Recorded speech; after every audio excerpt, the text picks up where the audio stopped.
पवन सिंह के का अच्छा ना लागेला तारा? मैं कौन गुण अच्छा ना लगेला। पानी बिहीन सुख तोड़े हमर अब हौदी रे भौजी भौजी रे। साजन के फिल्म देखले ना चाहेला? ना देखल चाहिए, नाम ना सुनल चाहिए ना। खेसारी लाल। अच्छा पवन सिंह के छोड़ा के और कौन सुपरस्टार के गाना सुनेला कि ना? हाँ सुनी ना। जाए पिया जमानी हमर जराइए गइल ना एगो नचनिए है कारण। जी नमस्कार प्रणाम दोस्तों। अभी हमारा साथ एगो खेसारी लाल यादव के कट्टर फैन जुड़ गए बाटे, तो ओ भाई से आज जानकारी लेवे वाला बानी कि खेसारी लाल यादव के बारे में कितना जानेला और खेसारी लाल यादव के कितना बड़का फैन हो। तो सबसे पहले हमारा चैनल में स्वागत है भाई। पूछो का पूछल चाहता बा? हम ये पूछल चाहता नहीं कि तू खेसारी लाल यादव के कितना बड़का फैन हो? बहुत बड़का फैन है कि जितना काहे पवन सिंह के गाना ना सुनेला? सुने ना, लेकिन उतना ठीक ना लगेला, बहुत कम। खेसारी लाल यादव के बहुत ज्यादा बहुत। खेसारी लाल यादव के का अच्छा लगेला? बहुत चीज अच्छा लगेला। उनका डांस अच्छा लगेला, उनका गाला भी अच्छा लगेला, उनका गाना भी अच्छा लगेला। हमेशा गाना उनका ट्रेंडिंग में जाला। अच्छा इतना बड़का फैन हो कि खेसारी लाल यादव के सिवा केहू दूसरा के गाना ना सुनेला? ना सुनी ना। और केहू के औरी ना? अब केहू नहीं केहू का। एगो खेसारी लाल यादव के गाना का तनी सुना दो। अरे जाए पिया जमानी हमर जराइए गइल ना एगो नचनिए है कारण। एगो नचनिए है कारण कन्हैया के भुलाई रे गइल ना।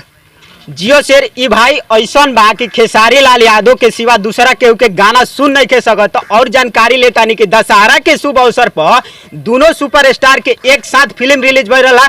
जैसे भाई से जानकारी लिया चाहता नहीं कि दशहरा के शुभ अवसर पर जौन दोनों सुपरस्टार के एक साथ में फिल्म रिलीज भइल रहा, तो का खेसारी लाल यादव के बड़का फैन है तो खेसारी लाल यादव के फिल्म देख ले बा कि ना? अभी तक तो फिल्म नहीं देखा, लेकिन गाना सुन ले भाई, देख ले हो। अच्छा अभी गांव कहाँ से कि ऐसा बात बानो कि हमनी के नजदीकी आसपास शहर में सिनेमा हॉल नहीं के, लेकिन जहाँ तक बाटे कि कभी इन्हें चाहे टीवी पर चाहे यूट्यूब पर रिलीज हुई तब भाई फिल्म एक बार जरूर देखी। लेकिन और खेसारी लाल यादव के बारे में जानकारी लेता नहीं कि का पसंद आवेला और का खेसारी लाल यादव के सबसे बेस्ट लागेला। उनका सबसे बेस्ट पहले डांस लागेला, ओकर बाद उनकर कॉमेडी फिल्म में और मजा आवेला। हाँ बहुत सारे अनेको डायलॉग बाकी सब पसंद आवेला हमारा। अभी तक सबसे खेसारी लाल यादव के गाना सबसे मस्त कौन लागल बाटे? सबसे मस्त हमारा अभी तक से गाना लागल बा सऊदी अरब। खेसारी लाल यादव तनी गुनगुना दो। पानी बिहीन सुख तोड़े हमर अब हौदी रे भौजी भौजी रे हमर रौदी रे भौजी। जितना भी भाई बारह सौ उतना खेसारी लाल यादव के लागता कि फैन बारह सौ ऐसे अतना ना हाला करता उत्साहित करता सो कि कुछ एहू भाई के जोश जागता और हौसला बढ़ता। तो यही से जानकारी लेवे तनी केकर फैन है बोल। तो भाई से और भी जानकारी लेवे वाला बानी कि का अभी तक कितना फिल्म खेसारी लाल यादव के कोनो ऐसनो फिल्म बाजे छोड़ले ओकबा ना देखले ओकबा जौन यूट्यूब पर रिलीज भइल बा ना? उनको यूट्यूब पे मैं फिल्म देखले बानी। कौन गाना देखले बानी सब? काल एगो गाना खेसारी लाल यादव के रिलीज भइल बाटे खेसारी म्यूजिक वर्ल्ड से सजाना बा। हाँ सजाना भइल बा, सुननी काल। कैसन गाना बाटे? मस्त बहुत बा। साथ में पावर स्टार पवन सिंह जी के भी गाना रिलीज भइल बाटे एके ओढ़निया। लेकिन पवन सिंह के गाना खेसारी लाल यादव के गाना से बहुत आगे चलता। ओकरा बारे में का कहे के बा?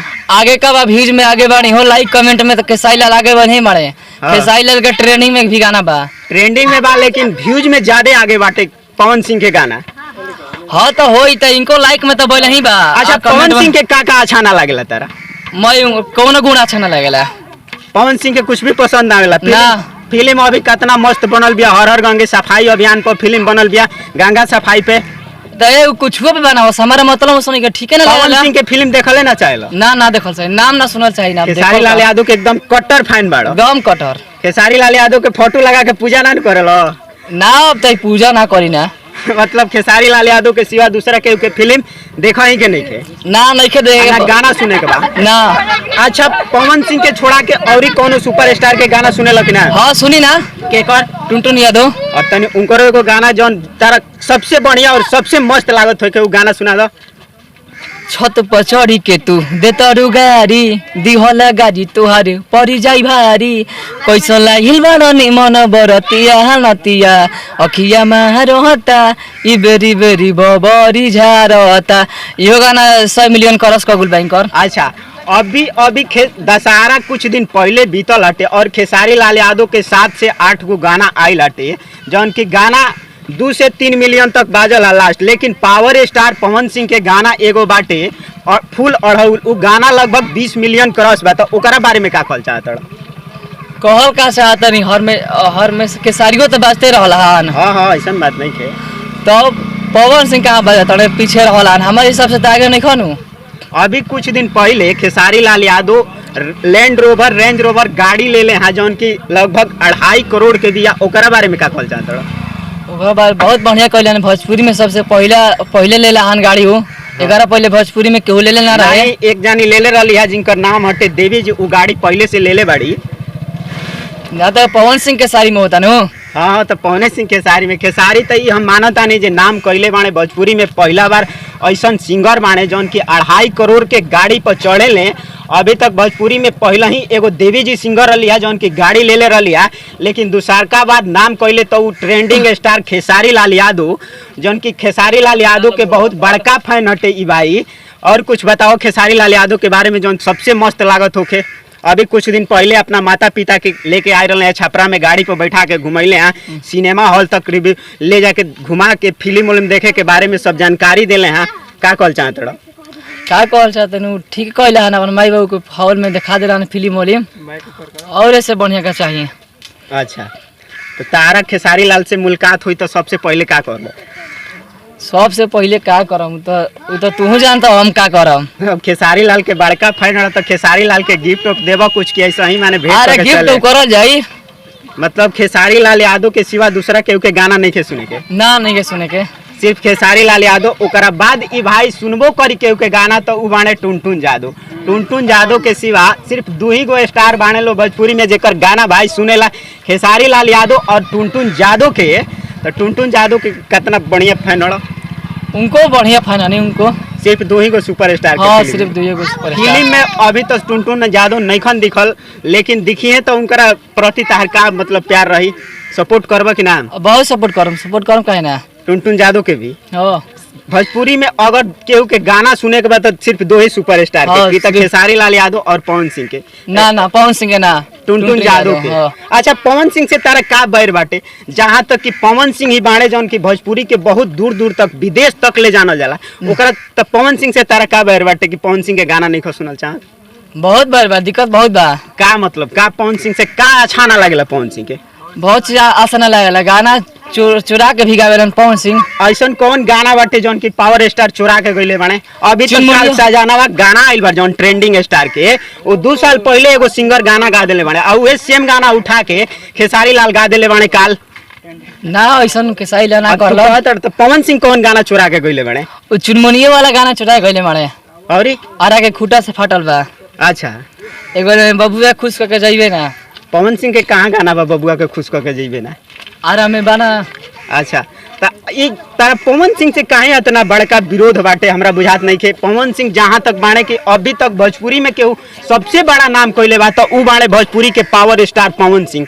और ई भाई के पवन सिंह से विरोध बा, का विरोध बा? का ऐसा कह दिल बाणे तारा के पवन सिंह की? पवन सिंह से तारा विरोध लागता? हमारे कुछ कइले देखा, लेकिन तब हमार विरोध बा उनका से। पावर स्टार के गाना देखल ना चाहेला ना, सुनल ना चाहेला ना। कभी तारा यूट्यूब खोल और स्क्रीन पर गाना आगुल पवन सिंह के त गाना सुनबो? हमारे यूट्यूब पे पवन सिंह गाना आइबे ना करेला। लेकिन दिल्ली में जहाँ तक के मामला बाटे तो सिर्फ पवन सिंह के ही गाना गुजरता, जिन्हें देखा तेने पावर स्टार के ही गाना बजे। तू सुनला है कि ना दशहरा में गाना? सुना नहीं, बजत रहे उनको बजते है, पर खेसारी को अधिक बजत रहे हमार नजर से। हम देखत रहे खेसारी लाल यादव के तूफान हो तो खेसारी। लेकिन हमरा जहाँ तक उम्मीद बा कि अगर भोजपुरी में सबसे ज्यादा नाम कोइले बाणे तो उ बाणे भोजपुरी के पावर स्टार पवन सिंह, जहाँ की विदेश तक ले गाना लॉलीपॉप बाजल बा। और बहुत लॉलीपॉप गाना के चलते पावर स्टार पवन सिंह के जानल जाला।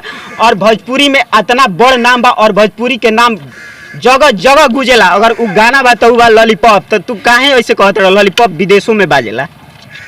ना केसारियो भैया के तो बाजबे करेला गाना। कौन गाना बाजल बाटे? उहे को सऊदी अरब वाला उनको बाजा रहे, विदेश तक बाजता उ गाना, विदेशों तक बाजता एकदम। अमेरिका चीन धइले सब बाजेला। अच्छा हाँ। और ई भाई बाटे नु तो पावर स्टार पवन सिंह जी के देखला चाहेला ना फिल्म अच्छा अभी तक कब कोनो फिल्म पवन सिंह के देखले बड़ा कि ना? ना अभी तक फिल्म पहुंच के देखल नहीं की। निरहुआ के निरहुआ के तानी मुनी देखल रही तानी मुनी। और हीरोइन में कौन तारा सबसे मस्त लगेल? हीरोइन में तो कहू के फाय नानी ऐसे काजल रानी ठीक लगेले। हीरोइन में काजल राघवानी के जोड़ी भी साथ में आवेला तो खेसारी लाल यादव के ही साथ में आवेला और मस्त भी लागेला। जैसे आई रहे मेहंदी लगा के रखना फिल्म उनमें बहुत ही किरदार बढ़िया रहे खेसारी लाल यादव के साथ में। तो भाई के काजल राघवानी हीरोइन में अच्छा लागेली। और सिंगर के बात कर जाओ तो ओकरा में खेसारी लाल यादव बाणे। खेसारी लाल यादव के सिवा केहू के देखल तू चाहेला ना?